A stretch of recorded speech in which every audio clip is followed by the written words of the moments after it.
My 50 male and my ex-wife, 45 female, have been divorced for 14 years now.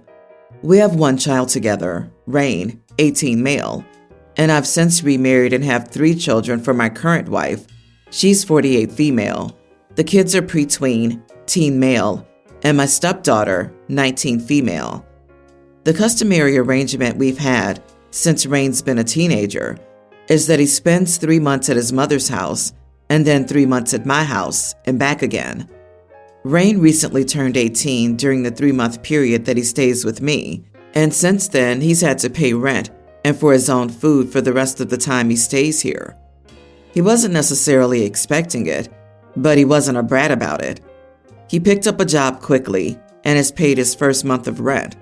No issue there. He's also putting aside money into his college fund so he can attend university next year. No issue there either. But apparently he's not budgeting properly because he's always hungry. He eats all right, but he wastes his money on junk food instead of buying substantial meals. As a result, he goes through periods where he gets borborygmi. Reader's note, a rumbling or gurgling noise made by the movement of fluid and gas in the intestines. It's nothing too loud, but it's noticeable if the room is relatively quiet. Last time I had my sister over, she noticed, and he said he just had a stomach ache. We're expecting company again this week, and I don't want something like that happening again. So I explained to Rain that he can introduce himself to our guest, and then he needs to stay in his room until they leave. Rain got angry and argued he didn't know how long the guest would be staying, and he can't help that he's starving out here. I reminded him that he's not starving, but even if he was, it wasn't my fault. He agreed to the rules when we got here. Rain said he isn't blaming me for it, but he's not following my dumb rules regarding the guest, even if I told him they'd only be here for about an hour. I'm worried that because he's mad now, he's going to act all dramatic about how he doesn't get enough food in front of our guest. And even though it's none of my fault, if that somehow gets to my ex-wife, I don't know what she'll say, and I don't feel like dealing with drama. I also feel like he was trying to emotionally manipulate me with the starving comment. Am I the idiot? Edit. 19-year-old doesn't pay rent. Wife won't allow it. Suddenly charging an 18-year-old rent since his birthday is automatic. You are the idiot. I can understand charging a child rent if they don't seem to have an intention to move out, as opposed to living temporarily with parents to build up savings or job search. But it's not like an 18-year-old is likely to have any other options. This whole story reeks of this child is a remnant of my failed marriage that I would wish out of existence if I could. I'm waiting to see what LP's reaction is when the kid inevitably drops the, I can either be your son or I can be your paying tenant. And if I'm a paying tenant, you have no legal grounds to confine me to my bedroom. If I'm your kid, you wouldn't be charging rent and then yelling at me for a natural bodily function. Pick one. OP, you clearly hate your own kid, so you're only letting him stay because you're desperate for the money he's paying. Good point. Are you charging rent and starving your wife's 19-year-old daughter? Or is it just your son? Oh, wife won't allow it. You have different rules for different kids in the same household? You haven't taught him any of the skills you expect him to use. It's all on you. How do you think that makes him feel about you? When he does get his act together, no thanks to you, I wouldn't expect him to stay in touch with you. This type of parent has always baffled me. My father has always believed that if you choose to have kids, you have to be there for them and help them as much as you can so they can have the best future possible. He wouldn't understand a man letting his son go hungry. This is just disgusting. Take the hint, dude. You are the idiot. One more time to be sure. You are the idiot. Son is working, paying rent, and trying to save for college. You really are doing the bare minimum as a parent. Feed your child. I'm 22 female, a college student, and I currently live with 3 other girls, early to mid-20s. Our place is big. So we often have friends, girls and guys over, and our place is the regular hangout spot. Well, in the summer, a new guy, 21, joined the friend circle, and he's incredibly rude to me. He often jokes that I'm ugly, makes fun of my looks, and calls me a Walmart, some actress whose name I forgot, the last time we met. He only picks on me, even though I've not mistreated him, and before you say it, no, he does not like me. It upset me, but I'm non-confrontational, so I just brushed his comments off. And no one told him to cut it out either. When I voiced my concern to the group, they said that he was obviously not serious. Well, to me, it was serious. As a result, I and the girls started excluding him from everything. A few days ago, I discovered he was adopted as a baby and that his mom is an awful, awful narcissist.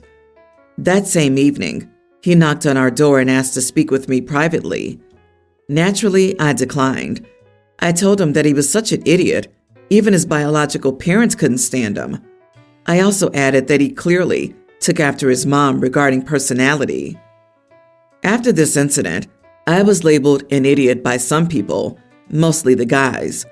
Apparently, I went from 0 to 100 with my response, and it was far more savage and toxic than what he had said to me all this time. However, my closest friends backed me up and said my reply was justified. So, am I the idiot? Not the idiot. People who pick on others can't complain when they get it back. He needed to get a hefty dose of karma. It could teach him to be a better person. I doubt it, though. I also think he needs to learn that just because you had a rough upbringing doesn't excuse your behavior later in life. It's not his fault that his family situation was so bad, but how he treats others at this point in his life is fully on him. I agree, but for the sake of self-preservation, she handled it extremely poorly. She's entirely justified in hating this guy and saying that to him, but you can't realistically expect to say something like that to someone in your wider friend group and not have your mutual friends turn on you. Hearing his apology and trying to move forward is always the smartest thing to do, even if you don't want to accept the apology. I don't think he was there to apologize. He was more likely going to tell her that she was overreacting and that she couldn't take a joke. Also, she's not obligated to accept an apology, public or private. As women, we're practically conditioned from a young age to accept an apology and try to make amends or accommodate a bully to keep the peace. I say screw that. She's entitled to her feelings, no matter what he says. The only real way to apologize is to change your ways and prove you want to make amends. That's the only way to show he recognizes and is working on the issue. Anything less than that is a platitude. We're a one-income family. We have a preteen and a baby. I don't or can't work due to health and chronic pain issues. My husband works full-time, usually 35 to 40 hours a week. When I cook dinner, I make enough, so my husband has leftovers to take to work the next day. He has the habit of eating what's supposed to be his lunch as a large nighttime snack before bed. We have plenty of stuff he can snack on or heat up that's not his lunch for the next day. Then he ends up eating out instead, and he hates fast food, so he spends $20 to $25 on lunch each day. He eats his lunch as a snack. This adds up and makes money tighter for us. I get it's his income, but it's affecting the entire family. I've asked him not to eat his lunch as a snack, but he says he loves my cooking and can't help it, and I should feel complimented. He enjoys it so much. I do appreciate he likes what I cook so much, but I also like knowing our bills will all be paid and we can afford gas and groceries and household supplies and stuff for the kids without being in the red each week. Am I the idiot? Not the idiot.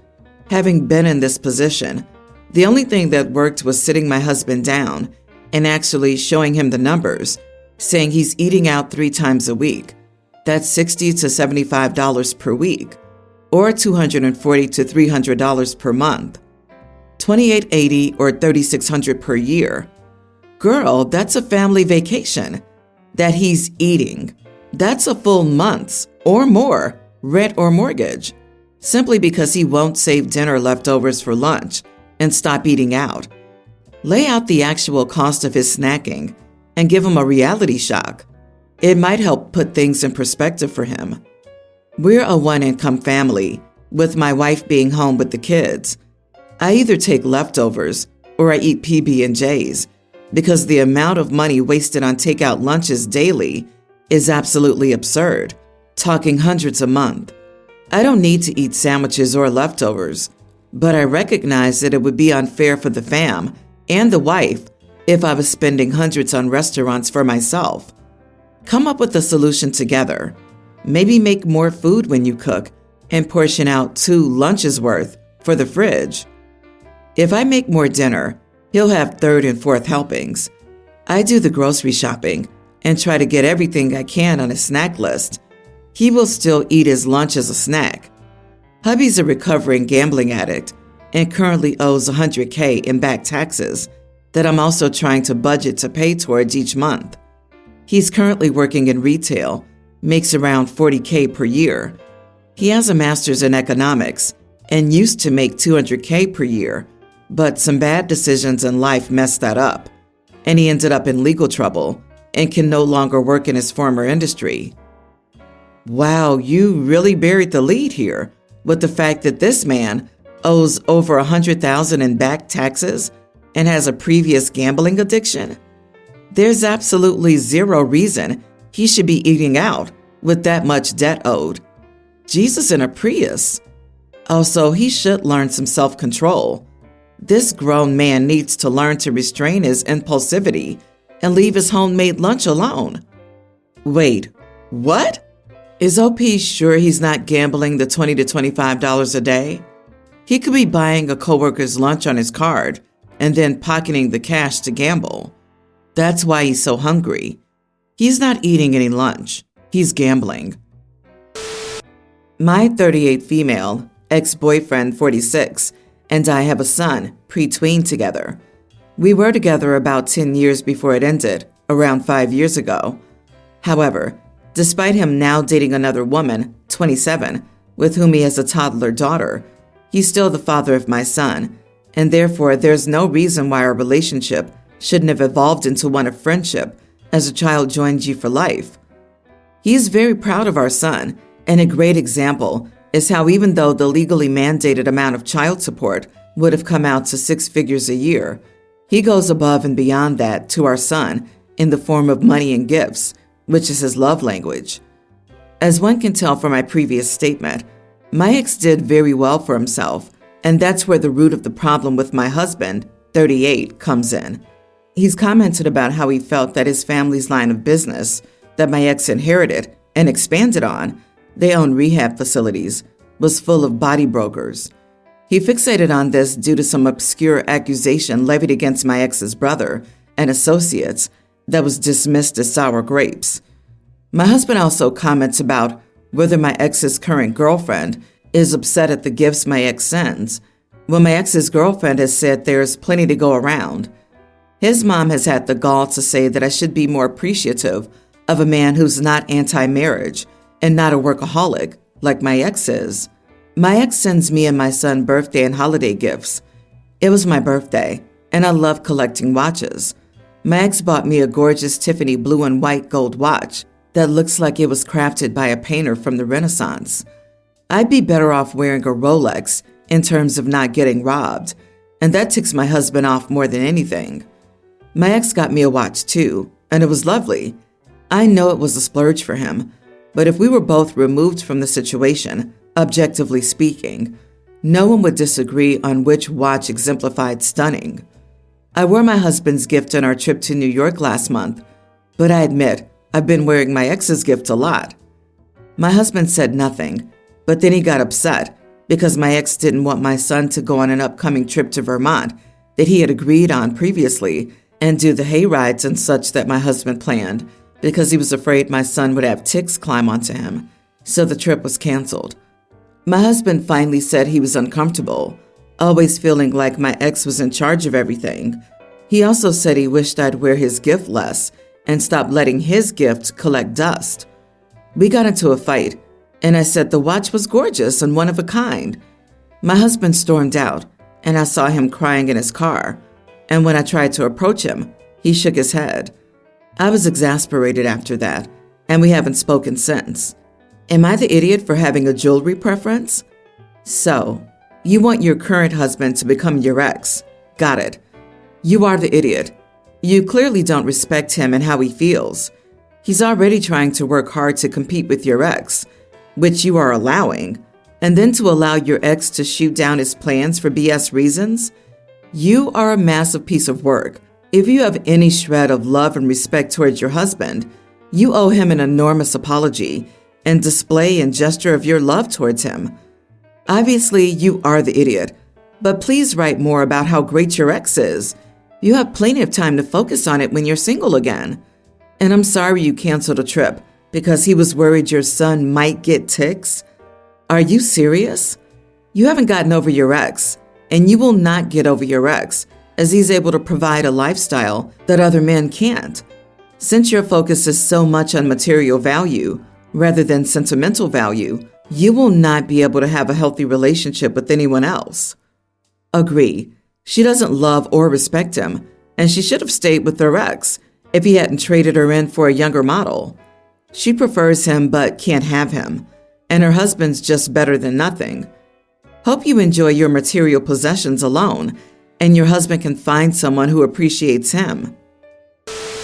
My sister Jess, 36, and her husband Greg, 40s, just got custody of Greg's nephew, Tony, toddler. Greg's sister has issues. She abandoned her kid, and of course there's no father in the picture either. My mom, Tammy, thinks we should throw a baby shower for Tony, who's 3, to welcome him officially into the family. I have 3 kids of my own, and I'm hurt over my mom just accepting this is how it is. Jess and Greg have good jobs that paid for the adoption process and then get more parents' leave than I did for my own children that was either pushed out or cut out of my body. My family acts like I'm in the wrong, that Tony has had a family this whole time, and throwing a baby shower and helping Jess out with her new child is sweet. I don't understand how this is a thing with my mom when she has 5 other grandchildren and she's all into Tony and feels sorry for him. I don't think Tony will even understand why everyone is getting gifts and cake. It might even confuse him. My mom is like, what baby doesn't want a party? And she said she would do the same thing for my brother and I. I finally get my brother on the phone, who has his 2 children, and he told me I shouldn't even come to the party if I'm going to be a witch, and now my mom agrees with him. They're planning this baby shower in a few weeks, and I'm not invited, nor is my dear husband or my kids. I still think everything's blown out of proportion, and my husband's side of the family agrees and thinks we should host our own party the day of the baby shower to see where everybody's loyalties lie. You are the idiot. Explain to us how throwing a welcome party to embrace a little boy who's dealt with the crap hands in life, starting when he was born, harms you in any way. Go ahead. We'll wait. Anyone with a beating heart would feel sorry for him. Were the other 5 grandkids abandoned by their parents? No? Then be quiet about it. I don't think Tony will even understand why everyone is getting gifts and cake. It might even confuse him. Don't act like you give a crap about this child. Take your fake concern and get lost. The kid who's experiencing cake and gifts and love, all for him, for perhaps the first time in his life, will not be confused. He'll be in heaven. And this, my husband's side of the family agrees and thinks we should host our own party the day of the baby shower to see where everyone's loyalties lie. It sounds like she married into the right family for her. The pettiness and passive aggressiveness is clearly shared. I'm not sure how you wrote all that down without it clicking with you how wrong you are. I'm very sure this poor little boy hasn't replaced you or your children in your mother's affections. She's just trying to welcome the little soul into the family and make him feel like everyone's happy he's here. I really do feel that it's time to apologize to everyone. Try to overcome your resentment of this little child and have some compassion for the very unhappy start he's had. Maybe even start to think about what you could do to ease this transition and contribute to a joyful occasion.